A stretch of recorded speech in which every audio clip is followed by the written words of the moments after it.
Hello, my name is Maria Lisa. The story I'm about to tell you happened in Budapest. My best friend and I were about to embark on the vacation of a lifetime. Eager to escape the chaos of the city, we booked an AirBNB with dreams of immersing ourselves in the provincial charm. Very excited, we looked at all the AirBNB options we could, but none of them really caught our attention. None until we came across an option with very good ratings. We came across the AirBNB of a girl named Leslie, and it seemed perfect. So perfect that without hesitation, we rented it. As we landed in Budapest, anticipation brimmed within us. However, our expectations were about to take a bizarre turn. Standing before us was not the friendly female host we had expected, but a tall, broad-shouldered man named Leslie. Despite our surprise, we ignored it, convincing ourselves that Leslie was a name suitable for both males and females. I'm not going to lie to you, we were really scared. We tried to convince ourselves that we were being prejudiced with this man, but something was wrong. I don't know how to explain it to you, but I had a strange feeling running through my whole body, as if there was someone inside me screaming at me not to go through with this, to grab my friend's arm and run as far away as I could. Instead of doing that, I ignored my instinct, and we ran into this man. Once we entered the room, the man showed us, and as soon as he left, we felt a little more calm. Tired from the long trip, we simply lay down on the bed and rested. Hours later, I woke up in a state of confusion. My heart was pounding as I realized I was no longer in my room. Panic set in as I found myself tied to a chair in a dim, chilling basement. To my relief, my best friend was next to me, facing the same horror. I tried to remember how I got to the basement, but nothing was really adding up. The last thing I remembered was sleeping in the room with my friend. Then I heard a malicious laughter coming from outside the door. I looked over to my friend, and I confirmed that she heard it too. Terrified that we cried and cried, struggling to break free from our restraints, but nothing would happen. The situation escalated, and my worst nightmare became a reality when I felt a hand brush past my neck. I froze in my chair as I could not see who had touched me. I reached out for my friend's hands and desperately tried to free us both from our horror. I don't know how we got here, but whoever had locked us in had made a clumsy mistake. The rope was a little loose. After a lot of force, I managed to free myself, and the first thing I did was to untie my friend. As soon as we were both free, I told her in a low voice that we should run as hard as we could. We both did and escaped from the basement, which fortunately was unprotected. As we ran, we could feel footsteps behind us. Someone was approaching us with great speed. We didn't try to turn around. We were too scared. We could only concentrate on running. When we reached the exit door, the footsteps behind us stopped and faded away. We stepped out into the dark night, and a car almost ran over us, but braked at exactly the right moment. Empathetic of our situation, the driver rushed us to the police station. The police acted swiftly and made their way to the AirBNB, only to find the host looking for his guests, as he could not tell their whereabouts. Our report was not in line with what the police saw at the apartment, as they could not find any evidence to prove our story. They concluded that Leslie could have heard any sound.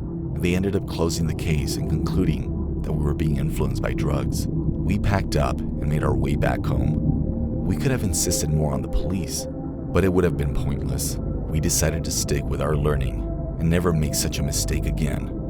The mistake of not trusting our instincts and putting ourselves in such great danger.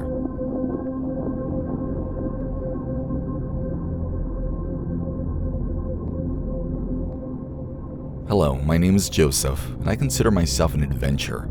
To tell you the truth, I never had many adventures, but when I was younger, I had the mentality of an adventurer. I felt that sooner or later, I would embark all over the world. So when I finally embarked on a trip to Spain, you can't imagine how excited I was. I always wanted to travel the world, but my overprotective mother kept me close to home.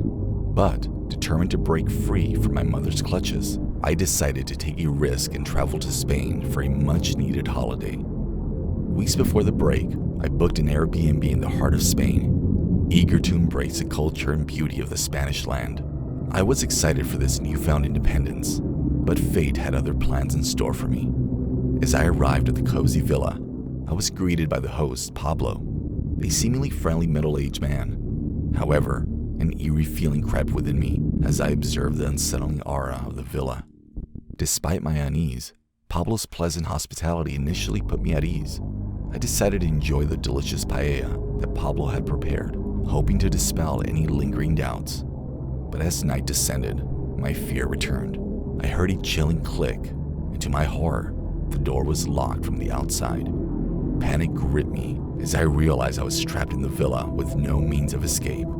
Frantic and scared, Joseph called out to Pablo, only to realize that he had been deceived.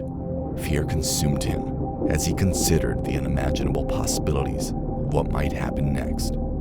In a moment of desperation, I dialed my mother's number while my trembling voice was revealing the horror I was facing.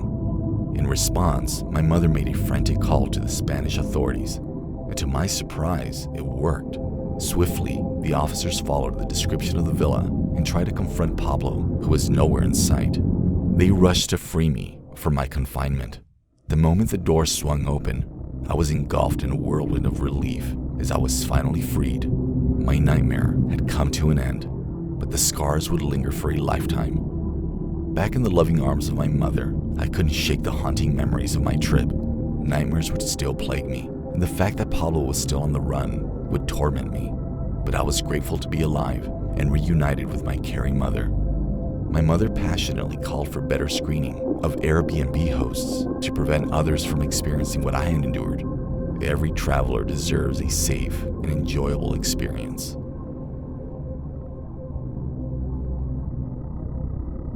Hey guys, my name is Derek. Me and my wife were about to embark on the vacation of our dreams. But little did we know that our little escape to serenity would take a horrifying turn.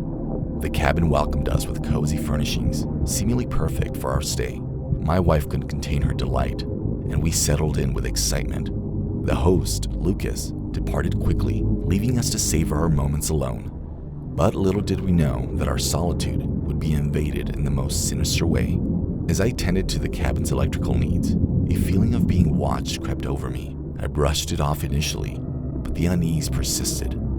As we dined together, my wife couldn't shake off the eerie sensation. Our intuitions led us to thoroughly inspect the cabin, and to our horror, we stumbled upon a beeping sound near the smoke detector.